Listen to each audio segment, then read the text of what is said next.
Championship silver medal. So she's a serial medalist. She knows how to get it right again and again. But she's under pressure and she knows it. 18.98 in round 3 is her best. She's 5 centimetres shy of Mitten's final effort, 19.03. The Canadian has the lead. This her final chance. Nope, and it's not enough. It's around 18 metres. Well, she celebrates with a smile and applauds the crowd for their fabulous support. She does confirm herself as the silver medalist on this occasion. Gold 4 years ago. The champion, though, Sarah Mitten, probably cannot believe it. Final round was fantastic from Sarah Mitten.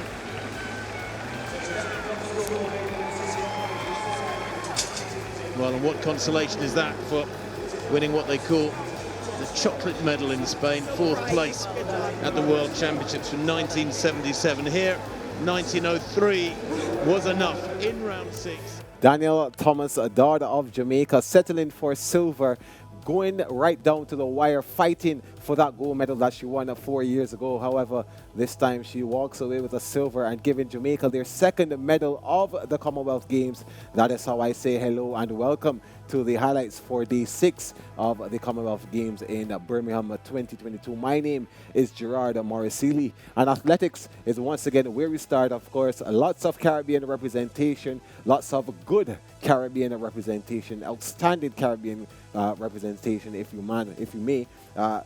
They had a lot of impressive performance in the 400 meters for both men and women. Lots of Caribbean qualifiers in that. Of course, walking away with medals as well, the Caribbean. And let's start with the fact that Elaine Thompson-Herah would have walked away with a gold medal in that 100-meter final for women. Julian Alfred from St. Lucia getting the bronze. Let's look at the day's athletics competition.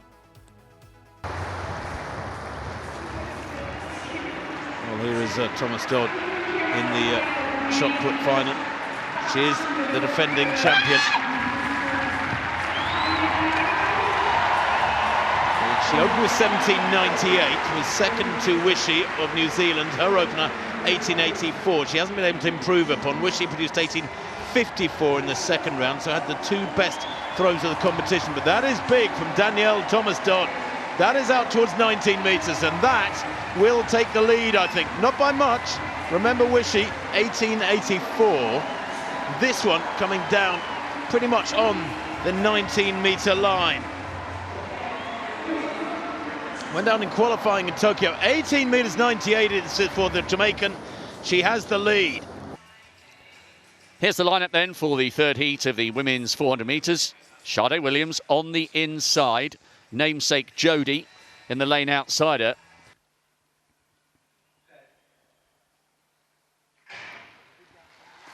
A polite hush turns into an expectant roar. McGregor's gone out really well, second from the outside. We would have expected her to close down on Valaboy. Both Williams on the inside going well.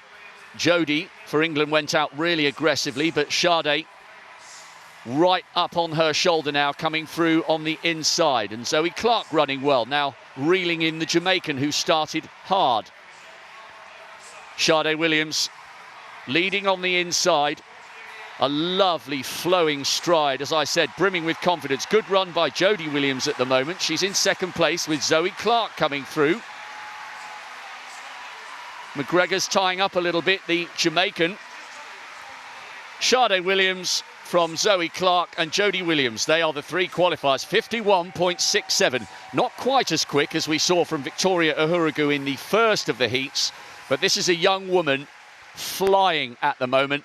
A World Championship medalist. She has the whole nation back home, proud Caribbean island, willing her on. Sade Williams, the World Championship bronze medalist, with an excellent piece of qualification for the semis. There's the lineup for Heat 2.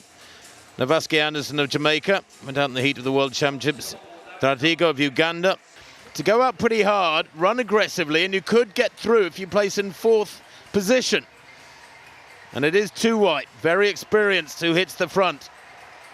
Already 13 800s this outdoor season by Tuwai. He's should certainly be in the racing mould. Whether or not he's tired is another matter. He's had his season's best in Nairobi back on the 25th of June.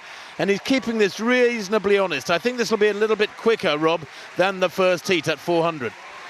I couldn't agree more, Tim. I had a check, and 6 of the 7 athletes in this have run faster than Jamie Webb did to win the first of the heats. So it's in all their interest to make this an honest pace, and it is way, way quicker than the first of the heats. And look how majestic Tuwai looks. I mean, you said he's only the 7th ranked Kenyan in the world this year from their nation, and he's an absolutely majestic looking 800 metre runner, and so too is Peter Bol. What a talent this Australian is as he hits the front.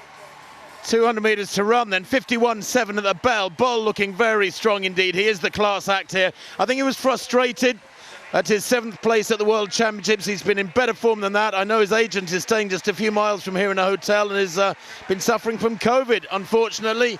Watching this on TV as Bol with a 5 metre lead looks very comfortable there. Botswana's Masilo coming through for his 2nd place there, and the Jamaican Anderson in 3rd, and the Kenyan run right out of the automatic places, 1:47.01 for Bol. So he, of course, will go through from this 2nd heat. But goodness me, the Kenyans are not performing well so far in the 2 heats gone so far. And there is another Kenyan, the defending champion, Wycliffe Kimnyamal, goes in the 3rd heat in a few minutes' time. Let's hope he's in better form. Confirmation, Peter Bol and Masilo taking the automatic spots. Anderson and Tuwai are okay at the moment. Just one Kenyan in the mix, Wycliffe Kimnyamal. Arguably Peter Bol the favourite perhaps, but they've got to make sure it's fast. The likes of England's Ben Patterson will be full of confidence after being roared home in that 3rd heat. There's the lineup: Geldenhuys of Namibia, Timbachi of Vanuatu, Anthony Cox of Jamaica, Solomon of Australia, Steve Solomon, watch him, Kumaraj of Sri Lanka, Desroy Jordan of St Vincent and the Grenadines, and Shea Lara of Trinidad and Tobago.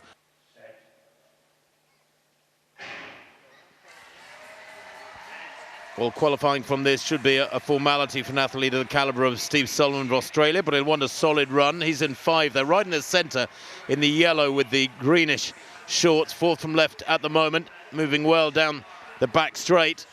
And actually quickest away is Kumaraj of Sri Lanka, really quick through the first 200 in that blue strip. He's a 45.8 performer this year, but he leads at the moment by quite some margin.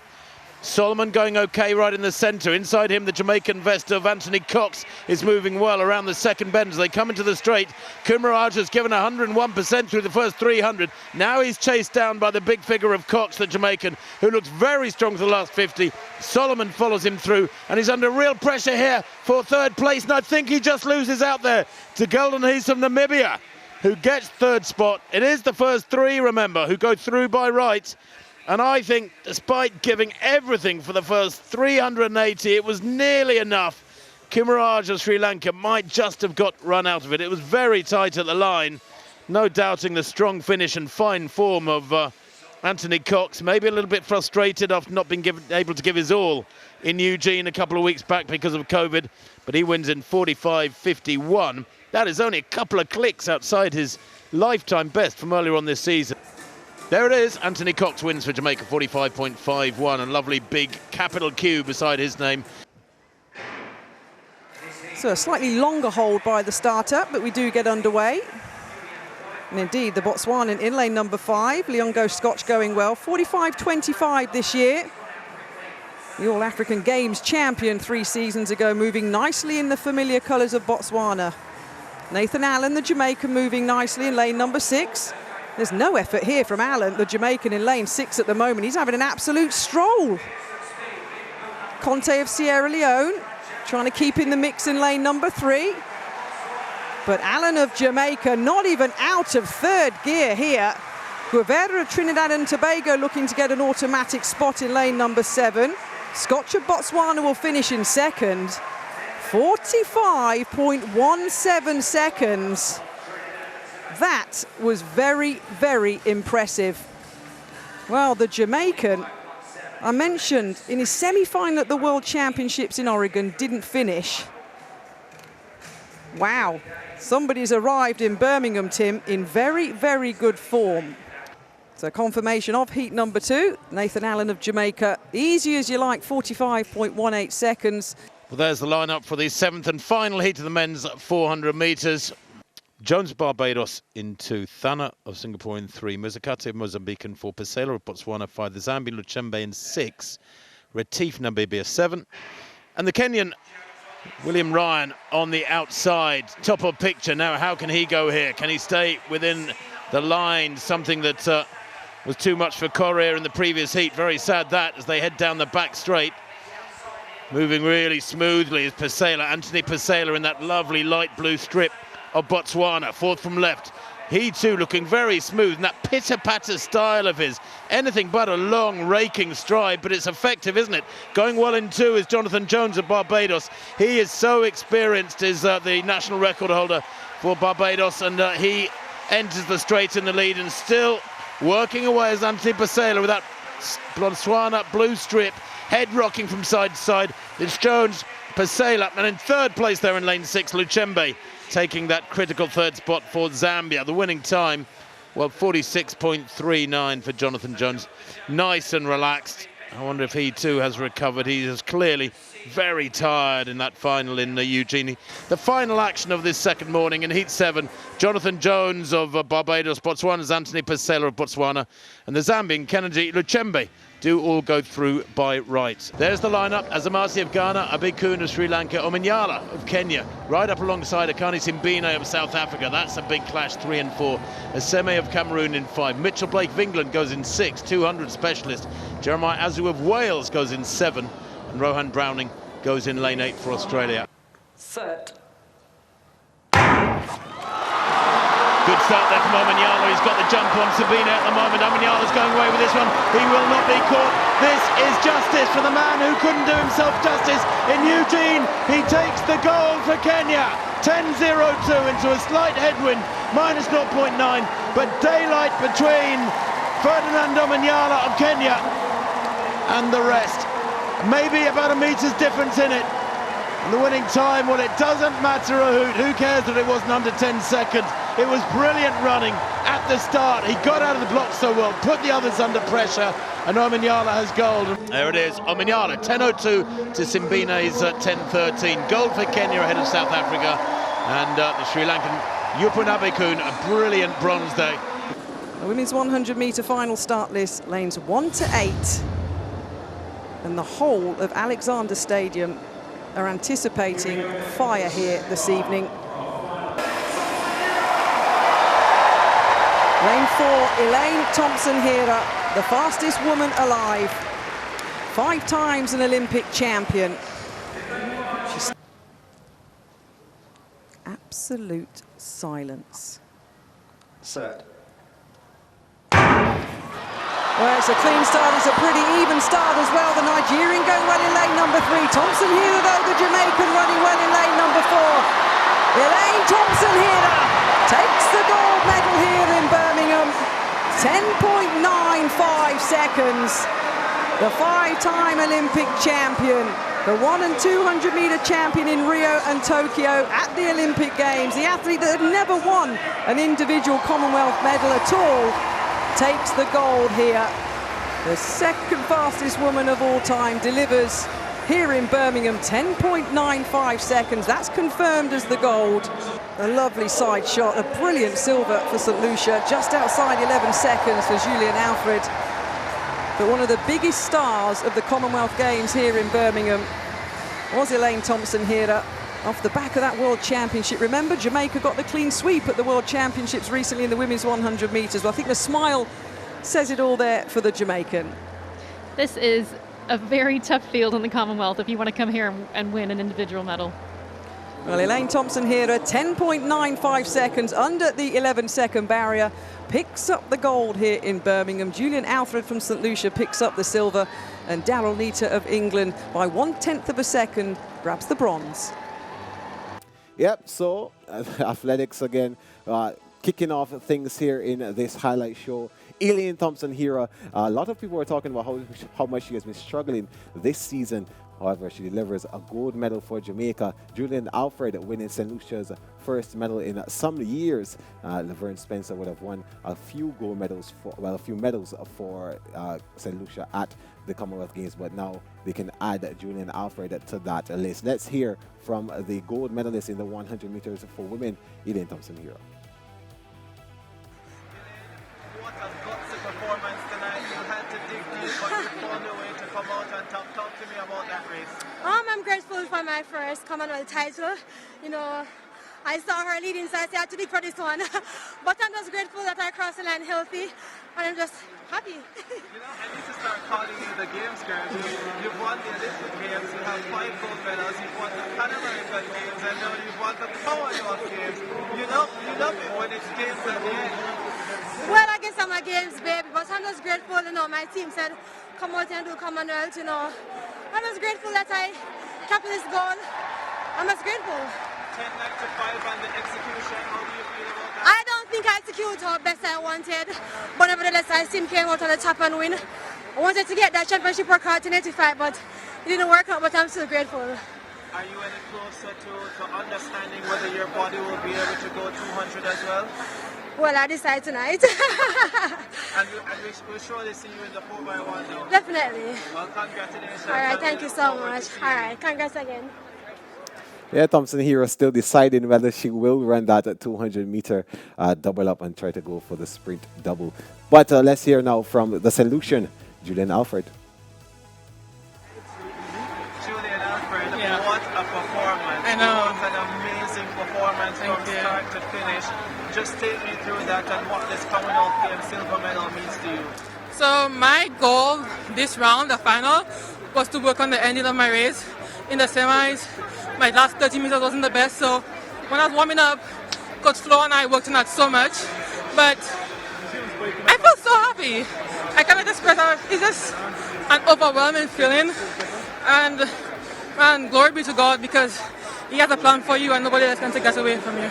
I know you told me after your first round that you don't look back, you look ahead and you overcome disappointments pretty well. But how much does this make up for that massive disappointment from Eugene? It means so much, and I'm thankful for my coach, Coach Edric Florial, because if it wasn't for him, like I said after the prelims, he gave me only one night to get over it, cry it out, and we were back to work the next day, and it's a great feeling. I can just imagine everybody in St. Lucia celebrating right now the silver medal and being able to push the Olympic champion in the way you did. What do you have to say to your people back home?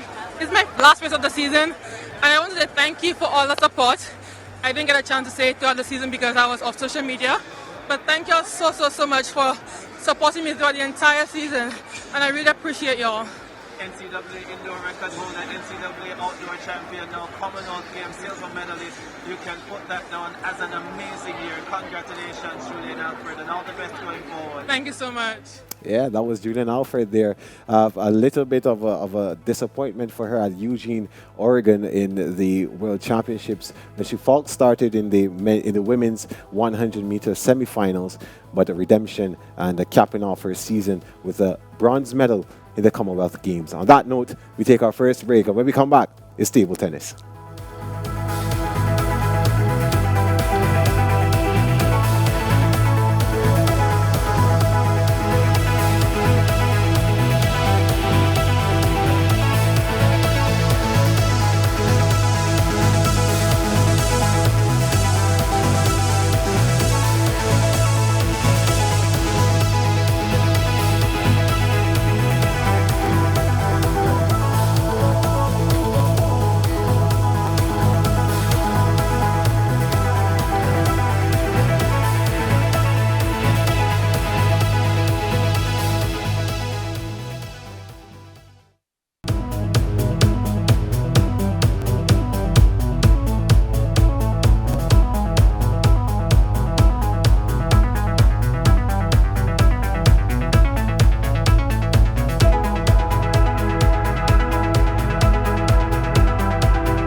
Welcome back to highlights of day 6 at the Commonwealth Games, Birmingham 2022.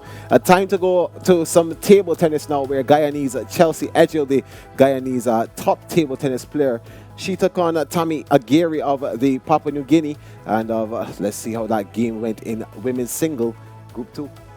I don't know who's going to win this, by the way, but they will both have a second match, and that's good experience for them, rather than they're knocked out in the first round. And again, I'm not suggesting they would be knocked out in the first round, but I think it's a good system. It gives players more than just the one match. Most of the groups have 3 players. A couple of the groups have 4 players, but it's just the one player from each group that progresses. Well, first 3 points here going the way of Edghill. Quick start.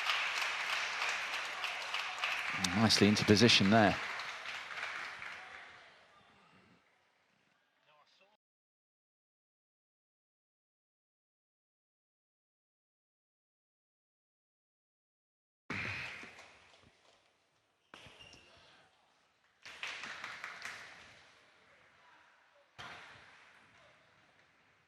You know, it's really interesting. Anna Hersey, the Welsh superstar in the women's team event, she came to the Commonwealth Games on the Gold Coast at 11 years of age. And she's here as one of the best senior players now, or she's among the mix. So Aguirre clearly at that development stage. And what will she be like in 4 years' time? Hopefully she enjoys this experience. She learns from this experience. And she'll be back in 4 years' time in Australia. And she'll be a much improved player. Lovely, she's smiling there, hopefully enjoying the opportunity. And indeed, the Commonwealth Games is very much about that. We've got teams from all over the world. We've got the Pacific Islands entering players. We've got Asia entering strong teams. We've got the Caribbean. It's exciting to see players from all those different cultures around the Commonwealth. Absolutely go along with that, Don. Well said. Aguirre here struggling, 7 down in this opening game. And turning that point round, Edghill vastly more experience in her mid-20s, as we mentioned, having been in and around the Olympic Games. There's a lot of firsts that she's actually managed to achieve in women's table tennis for Guyana. And she's rolled through that opening game. Edghill 11 points to 2.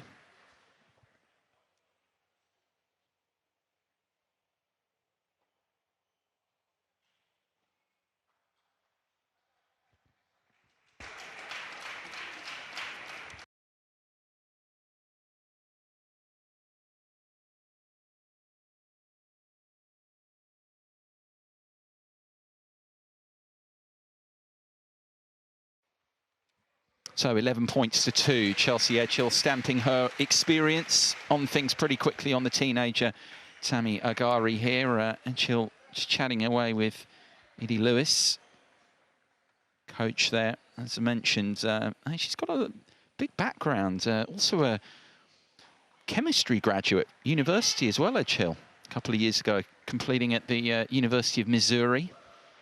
Important to have that background as well after the career, have those other achievements, interests.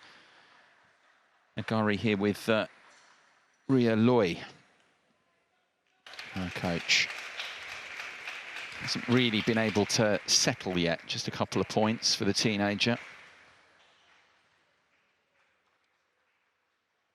So the important thing here for Aguirre, and I'm sure her coach, Ria Loy, was reinforcing this, that she has to enjoy herself. That's number 1. Number 2, don't be afraid, go for your shots, do your best, and keep trying. No matter what the score is, keep trying all the time. The longer you can stay out there on the table. It's the best of 7 games. It was the best of 5 in the team event. Stay out there as long, even if you're 8-love down, 9-love down, keep trying to win that next point. It's all about the learning experience.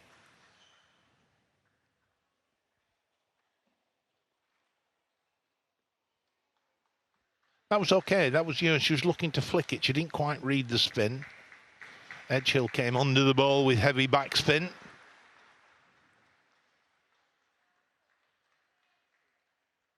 Just needs to swing a little bit more on that forehand topspin.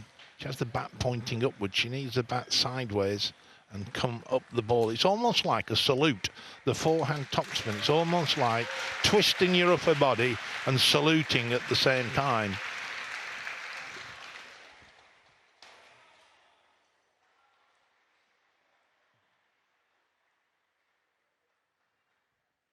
Oh, she had great control on her forehand there, did Agari. Nice touch. But then Edgehill went down the backhand, and it's 5-love. Edgehill misses that time, gets a point for it. Agari's got a decent little blocking game, hasn't she, as well? Seen some of that. She's got good hand-eye coordination. She just needs to work on her technique a little bit. But 16 years of age, she could come back in 4 years and have learnt from this experience. Hopefully it will motivate her. She will be inspired by what she's seen. And that's the other thing from a coaching point of view. I've been making sure that Agari was watching all the top players play here.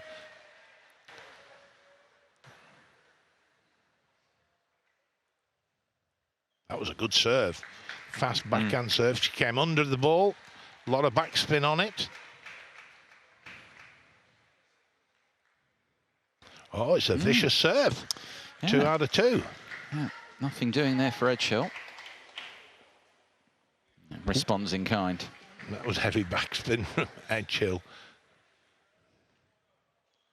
Then she gave a topspin.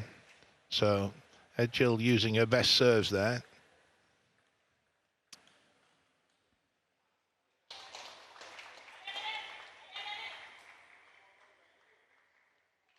Well done. Smashed the ball at the top of the bounce.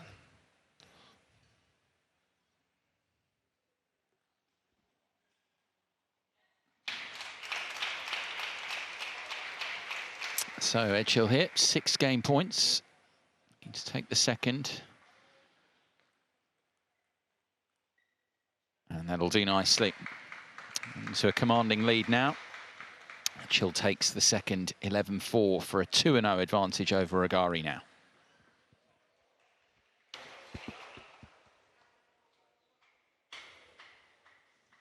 So 11-2, 11-4. Edgehill have Guyana making good progress at the moment in this Group 2 match up with Agari. So the situation here basically is Agari is here to learn, and that's a good thing. The winner of this group, I suspect, will be the match between Edgehill and Titana from Fiji. But there she is, she's concentrating. The teenager, she's listening carefully to the coach. Yeah, it is a big opportunity. I mean, interesting with the Papua New Guinea team, the players involved. Overall, we have Jeffrey Luai, who she will be playing mixed doubles with as well. But in terms of who they train with, they've been training with the Fijian team and the Nigerians, and I think the opportunity training with the Nigerian team particularly useful for the Papua New Guinea players. It's Nigeria operating at generally a higher level. Vicious return of serve there from Agari. Drifted long, she attacked straight away. That was excellent. Well done.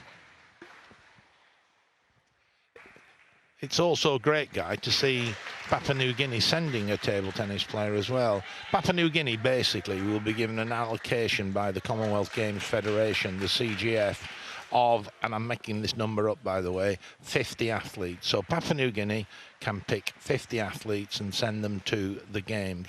And that number depends on your entry in previous Commonwealth Games. England, Australia obviously will have a much bigger number. But then the challenge for Papua New Guinea, the Commonwealth Games Association of Papua New Guinea, is how do they divide those 40, 50 players up? How many badminton players? Etc., etc. So it's really good from a table tennis point of view that they're sending young table tennis players to improve and to develop their game.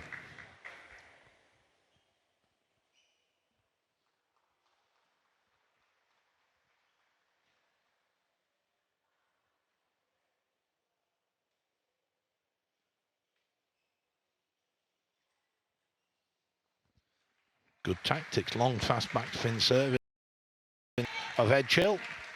Then Agari just followed him with her forehand. Looks like she's going to try it again, and why not? It worked well the first time. Here we go. Now, oh, she was looking to attack then. I think it's a really good point that you were making as well about Papua New Guinea as well, and sending athletes, Don, because Papua New Guinea actually winning a medal already at these Commonwealth Games in the weightlifting, got a silver medal. But as you're saying, you've got that high level of achievement, and then other sports, those athletes are trying to get in on the mix as well, because obviously that's excellent for their weightlifters to have done that, because it puts them in the public eye, that achievement. But as you say, having these athletes here, it's huge. Oh, it's a great shot down the line from Edgehill. Yeah, it's interesting, isn't it, as you look around the Commonwealth, the Pacific Islands have a really strong reputation, for example, in weightlifting. That little island of Nauru, which is out there in the Pacific, has an unbelievable record in weightlifting. Yeah, Maria Baru was winning the silver medal for Papua New Guinea at these games already in the weightlifting. Edgehill here continuing to control this Group 2 encounter. 5 clear now, game 3. And bringing up here 6 game points, similar to what we had, it seems, in the previous game. Doesn't convert that time. 5 more game points. About keeping concentration here for Edgehill there. I think that's what she was just saying to herself there on that first game point, just to stay with it. And that's what she's done there. Makes the return. A little bit of confusion there for a moment around the scoring, but it's the 3rd game for Edgehill, 11-5. I think Agari thought she'd lost. I think she thought it was the best of 5, but she lives to fight another game. Who knows? Could she come back? Yeah, so Chelsea Edgehill walking away with a pretty comfortable win there. Time for another break. When we come back, it's more action from Birmingham.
Thanks for staying with us. This is the highlight show for day 6 of the Commonwealth Games in Birmingham 2022.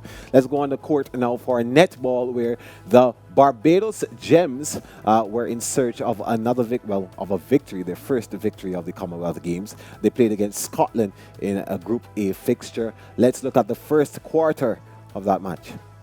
You can see, though, this court is slippy. I've held time, ladies. I've held time. Yeah. Where the player fell. Claire Maxwell did hit the deck. We want to get that mopped up straight away. Oh, look.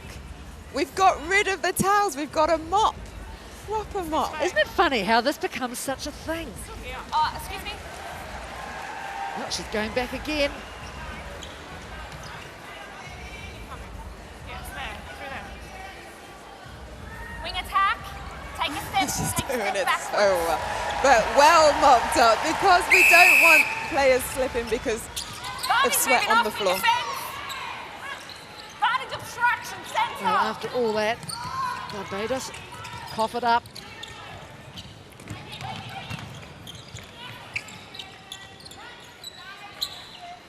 Obstruction, goalkeeper. Good win. No, not that time, but she'll have another shot. Barbados. So look at this, good play from Scotland. Contact wing Great defence. use of the width and Take a depth. step back, wing defence. Barney's moving off, wing defence. Centre contact this side, ladies. Beside the centre. Contact goalkeeper. Your knee.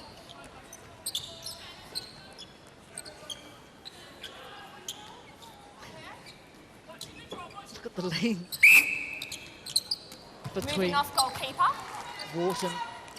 So Lauren Tate just been told that she was moving. She's got to wait till the ball leaves Wharton's hands and then she can come off This side. the penalty. Now it's the first miss for Wharton. 3 from 4. Contact wing attack. Barney's obstruction, goal shooter. Contact wing defence. Centre third. Centre third. Christian spies. Contact goal attack. Oh, now it's the contact courtesy of McCall. So Barbados, they won't want Scotland to get too much away on them. 8-3 already, just over 6 minutes remaining in this first quarter. Offside, goal shooter. And they've been losing the ball in this middle third as Nicol just comes straight for that take. Again, that defensive setup of Scotland, how they're doing the zone is working really well for them. Barbados would need to make themselves a little bit shorter and sharper in their play. A great free thought. Oh, Beth Goodwin makes them pay. Look at this. Emily Nicol tracks it all the way. Bad obstruction, centre. So she certainly has her eye in today, Beth Goodwin, 7 from 7.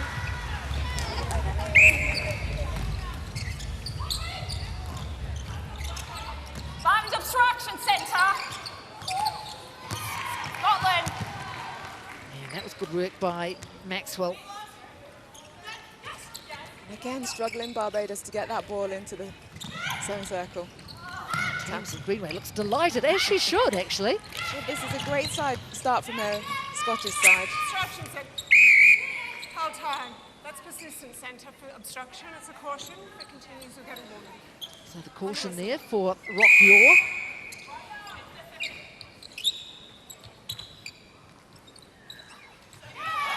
Oh, and I quite like that from the Bajan defence, the double jump. One goes, then the next, and there's the change. So I think that's Tanisha Rock Yor heading off.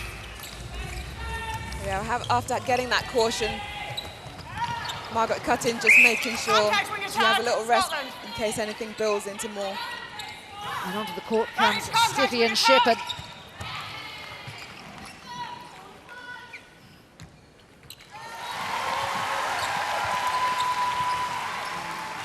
So Shepherd, she's a real youngster at centre with ball in hand now. This is her first major tournament. And that naivety just showing there off that centre pass.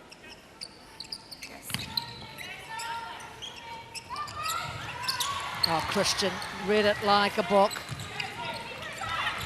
Oh, Maxwell, a bit lucky with that, perhaps. Scotland, sideline. Hold time. Straight up a bit further, all the way. Great from Christian. Again, that defensive pressure early on is the attacking players that are getting some nice ball. Well, Barbados still stuck on 3 goals.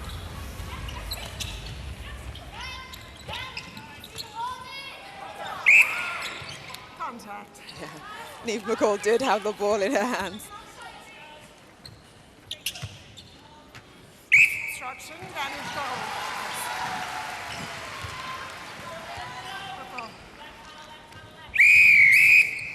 Hold time for the wing defence. Right, so here's another change. No, the timeout was called. Barney's break, wing defence. So some of these Cajun players, perhaps not quite. I mean, it's been a long week, hasn't it?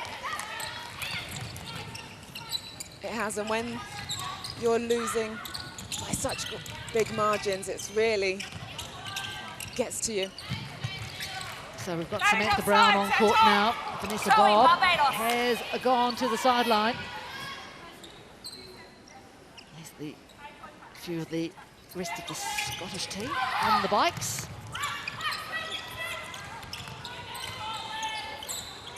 Right obstruction, wing attack. Oh, look at the speed of Christian. She just gave that ball, drove deep into that corner for the 1-2 back to her, and then a lovely feed-in. Her and Goodwin working so nicely together in that feeder and shooter position.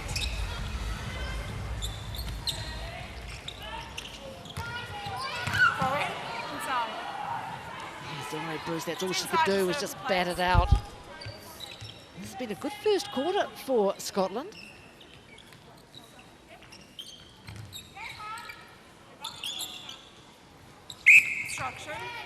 Oh, look at that. Wow, she has not missed. Where has this been all competition? I think that's just what Sarah Francis-Bayman and Tamsin Greenway are asking each other. Hold time.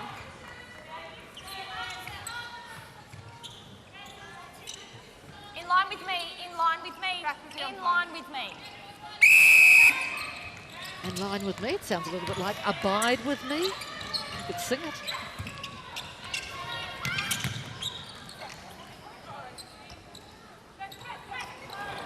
Not that time.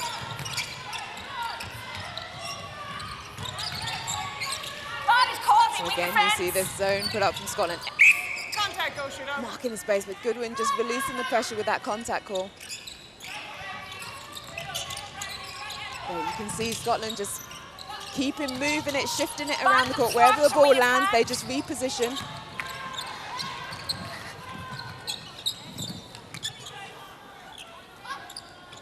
Nice. Little element of luck in that one from Shanika Warden, but they all count. 4 from 5. Barbados to 4. Oh. Just Brown, just great elevation, but she took off from inside the circle, hence the offside call called. And that's a free pass. Even though you are in the circle, you're not allowed to shoot.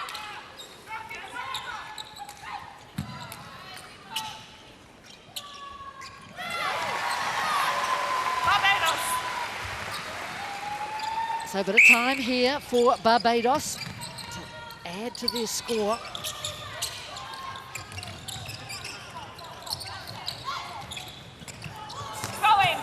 They've been averaging, I think, well, on my sums anyway, 26 a game. Halfway. But they're going to have to get a wriggle on. Well, so far they've only had 5 attempts at goal. So that's not going to help them try and get those numbers up. And that's the problem, isn't it? It's lack of volume. We're all up, according to our numbers, 78 from just 109 attempts. And there is the hooter for the end of the first quarter. It is Scotland leading Barbados 18-4.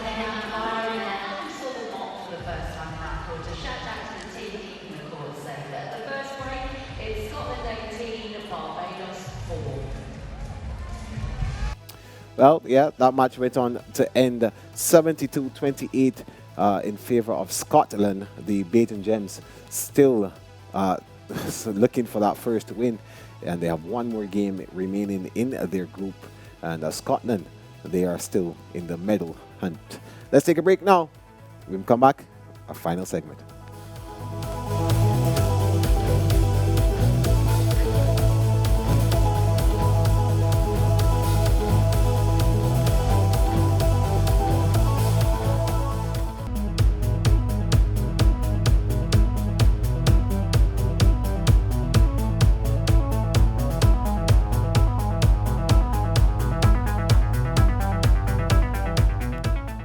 Down to our final segment now of the highlight show for day 6 of the Commonwealth Games being held in Birmingham.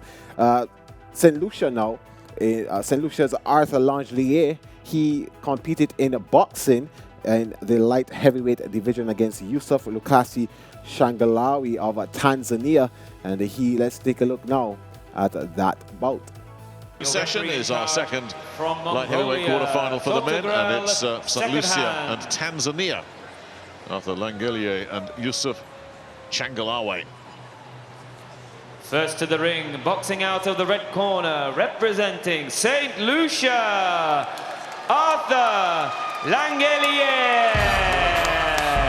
Some story this, Arthur Langelier. Used to love watching Mike Tyson, said he'd dreamed of emulating him.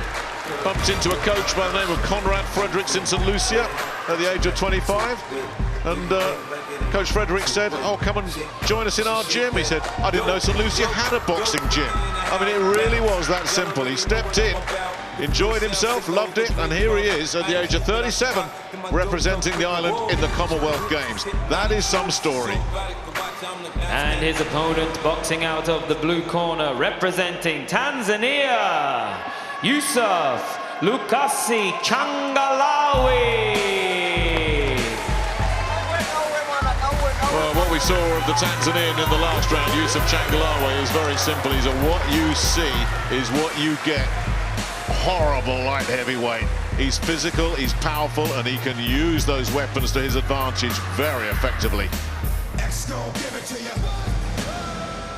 This is a quarter-final in the men's light heavyweight division. Introducing to you first, in the red corner, representing St. Lucia, Arthur Langelier.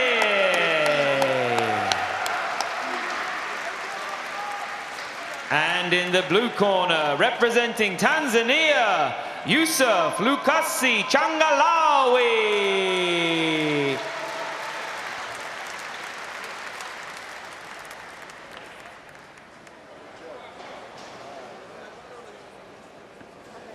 Head up, no holding, no low blow. Listen, come on.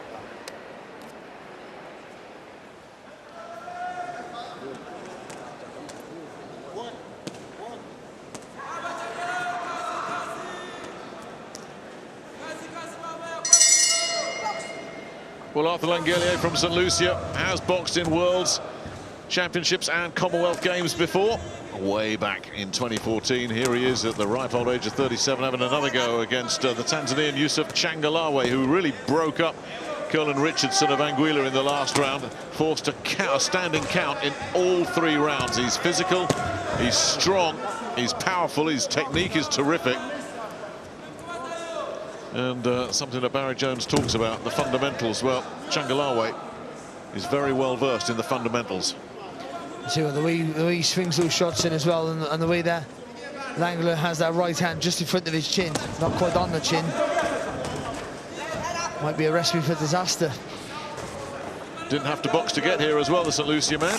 Got a bye in the previous round. That can sometimes be a disadvantage. Changalawi has been in this ring. Feels at home. But then again, Langelier has not had anything taken out of him to get to this quarter-final. But I think Changalawi is looking to take something out of him here. And if he does land that right hand clean, watch out. He's landed some decent shots here, Changalawi, but nothing major yet.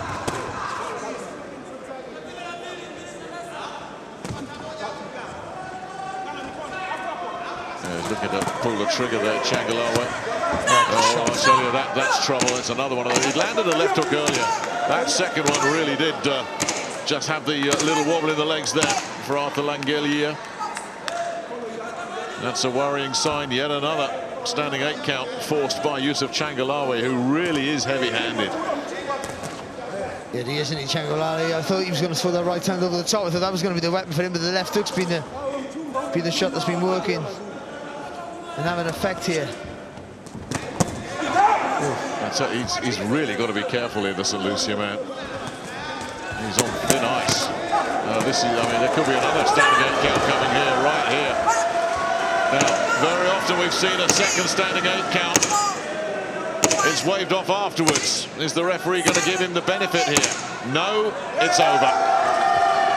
Yusuf Changalawi bringing the heat.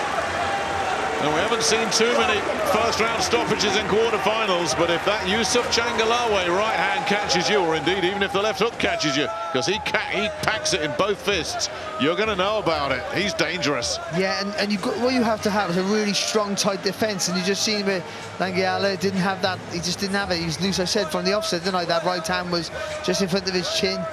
But, yeah, the defence was a little bit loose, and see it there, the left hook. causing the problem there with the right hand low. And yeah, it's a good shot. They're good shots.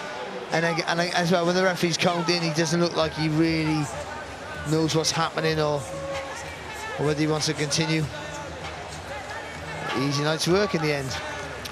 Changalawi goes to the next round as fresh as a daisy. Ladies and gentlemen, your referee stops the contest in the first round. Your winner in the blue corner, representing Tanzania, Yusuf Lukasi Changalawi. That's Yusuf Changalawi, who's guaranteed himself a medal. And we just saw Sean Lazzarini win comfortably against Kevin Beausejour. That is some semi-final when those two clash, because Changalawi's got the power to get the attention of anybody. Yeah, get your popcorn ready for that semi-final. We saw him break up an opponent last time, and Arthur Langelier, as soon as he felt the power of this man, enough was enough. And that's 4 rounds, 5 standing counts, and total dominance in 2 contests from Yusuf Changalawi.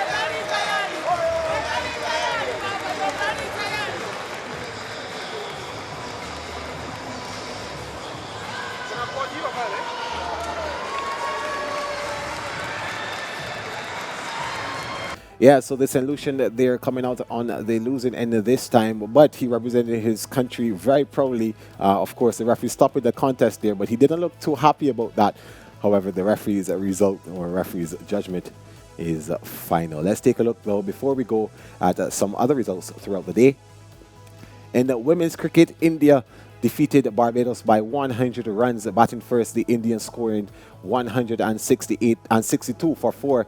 Jemima Rodriguez 56 and Shafali Verma 43. Shanika Bruce and Shakira Selman the only wicket takers for the Bajans, and in reply Barbados could only manage 62 for 8 in their 20 overs. Kaishana Knight top scoring with 16, Shakira Selman adding 12, and Renuka Singh Thakur taking 4 for 10, and Shnei Reina taking 1 for 6. In squash, we had the finals of the women's plate singles. Sunaya Sara Kuruvilla of India beating Mary Fangafat of Guyana 3-0. And there was also mixed doubles action in the round of 32. Fangafat teamed up with Shamari Wilcher. They lost 2-0 to Ampandi and Edraki of Malaysia. And there was also Ashley Khalil and Jason Ray Khalil. They are related, yeah, brother and sister. Whitlock and Greed of Wales beating them at 2-0. And Amanda Hayward and Sean Simpson of Barbados teaming up against Adderley and Stewart of Scotland. They came out on the losing end at 2-0. There were wins, though, for the Caribbean. Marlene West and Cameron Stafford of the Cayman Islands coming away with a 2-0 victory over Bunyan and Bailegion of Canada. And Megan Best and Kamal Kamabach of Barbados, they came away 2-0 winners against Amna Fayaz and Tayab Aslam of Pakistan. Yeah, so we also had more netball. Trinidad and Tobago, they were in action as well. Of course, remember, Barbados would have lost to Scotland, and Trinidad and Tobago also went down this time to Malawi. The scores in that match 70-30. Let's take a look at the medal table now. Australia still large and in charge. 123 medals altogether now with a 46 gold. Of course, England as well, not too far behind 103, but they will take some catching up. And New Zealand rounding out the top 3 with a 57. The Jamaicans, though, they overtook Trinidad and Tobago on the medal table. Both of them have 3, but Jamaica has 1 gold and 2 silvers in comparison to Trinidad and Tobago's 1 gold, 1 silver, 1 bronze, all thanks to Nicholas Paul. And Bermuda, because of Dame Flora Duffy, they're 20th with 1 gold. And St. Lucia, they have a lot to shout about because they're on the medal table, 25th with 1 silver. Yeah. Compliments of Julian Alfred. I'm pretty sure that they'll be proud about that. So that's where we leave it for day 6. Of course, our coverage will continue throughout the night into the morning. And again, on day 7, make sure you stay with us. And if you want to catch all the action, of course, there is the 6 channels on the SportsMax app. Make sure to download it now from the Google Play Store or the App Store. My name is Gerard Marsili. Thanks for stopping by.